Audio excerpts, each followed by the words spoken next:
Students, welcome back to our channel.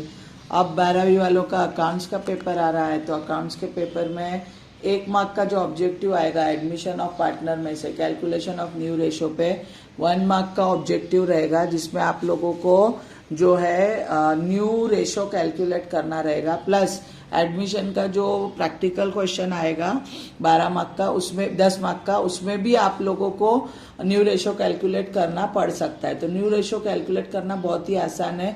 2 formula आपको याद करना है। पहला फॉर्मूला है new ratio is equal to balance ratio multiplied by old ratio. ये मेन फॉर्मूला है। New ratio is equal to balance ratio multiplied by old ratio. Balance ratio का formula है 1 minus share given to new partner. New partner को आप कितना share दे रहे हैं उसको 1 से माइनस करने का, तो बैलेंस रेशो मिल जाएगा।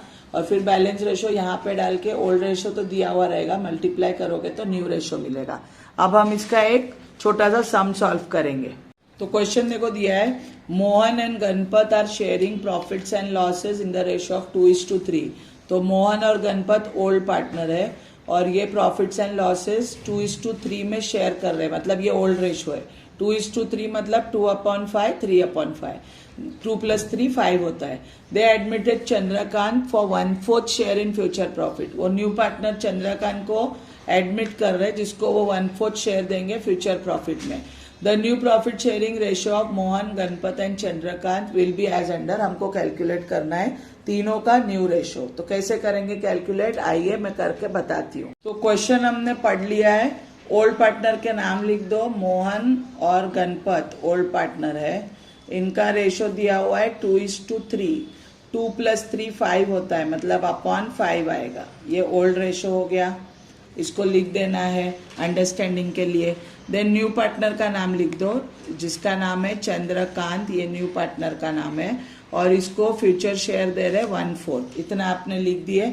अब you will start calculating the new profit sharing ratio.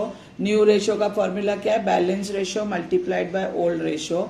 अब सबसे पहले हम बैलेंस रेशो कैलकुलेट करेंगे, क्योंकि ओल्ड रेशो तो ऑलरेडी हमको पता है, ओल्ड रेशो 2:3 है। बैलेंस रेशो हमें नहीं पता है, तो उसको कैलकुलेट करेंगे।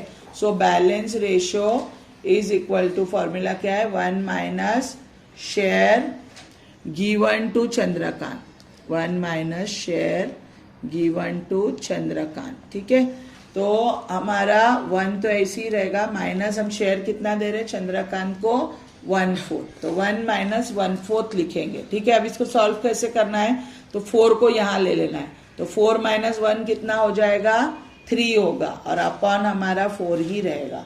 तो 4 में से 1 गया तो 3/4 हमारा बैलेंस रेशो हमें मिल गया। अब बैलेंस रेशो जैसे ही मिलेगा, न्यू रेशो कैलकुलेट करना बहुत इजी हो जाएगा। तो पहला मोहन का न्यू रेशो निकालेंगे। Mohan's new ratio is equal to, formula एक बार लिख दो आप लोग। फॉर्मूला क्या है, balance ratio multiplied by old ratio. Balance ratio कितना मिला हमें, 3/4, और मोहन का ओल्ड रेशो कितना है, 2/5। तो 3 2s are 6 and 4 5s are 20। तो 6/20 हमें मोहन का न्यू रेशो मिला। यहाँ तक आई होप क्लियर है। Now same way we will calculate whose new ratio, Ganpat's new ratio. Ganpat's new ratio is equal to, directly लिख दो, उसका बैलेंस रेशो है 3/4 मल्टीप्लाइड बाय ओल्ड रेशो है 3/5। तो 3 3s are 9, 4 5s are 20। ये हमको मिल गया गणपत का। ओके, सो मोहन और गणपत का न्यू रेशो मिल चुका है। और चंद्रकांत का न्यू रेशो कितना बोला है, जो क्वेश्चन में ही दिया है, 1/4। तो अब हम लोग नीचे इस तरीके से लिखेंगे, मोहन, गणपत और चंद्रकांत। मैं चंद्रा लिख रही हूँ शॉर्ट में। ठीक है, मोहन का हमने कैलकुलेट किया 6/20, इसका हमने कैलकुलेट किया 9/20, और इसका क्वेश्चन में दिया है 1/4। तो whether it is correct, no it is not correct, क्योंकि यहाँ पे 2 डिनोमिनेटर्स में जो है वो 20 है और यहाँ पर 4 है, तो इसको भी हमें 20 बनाना पड़ेगा, तो ही ये रेशो करेक्ट होगा।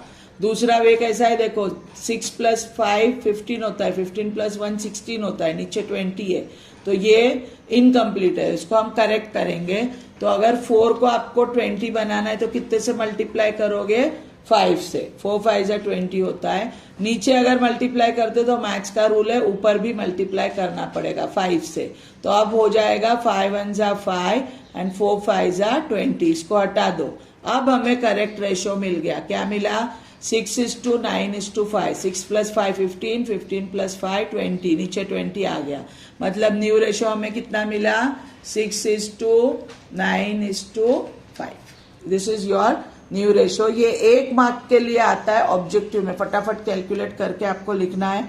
और एडमिशन के सम में भी अगर redistribution of capital, readjustment of capital है न्यू रेशो में, तो फिर तुमको न्यू रेशो वहां पर भी कैलकुलेट करना पड़ेगा। 2 जगह ये काम आएगा। इसके लिए इसको अच्छे से प्रिपेयर करिए। 2 फॉर्मूला याद करिए, न्यू रेशो का और बैलेंस रेशो का, और इस तरीके से कैलकुलेट करिए तो आपको आसानी से आंसर मिल जाएगा।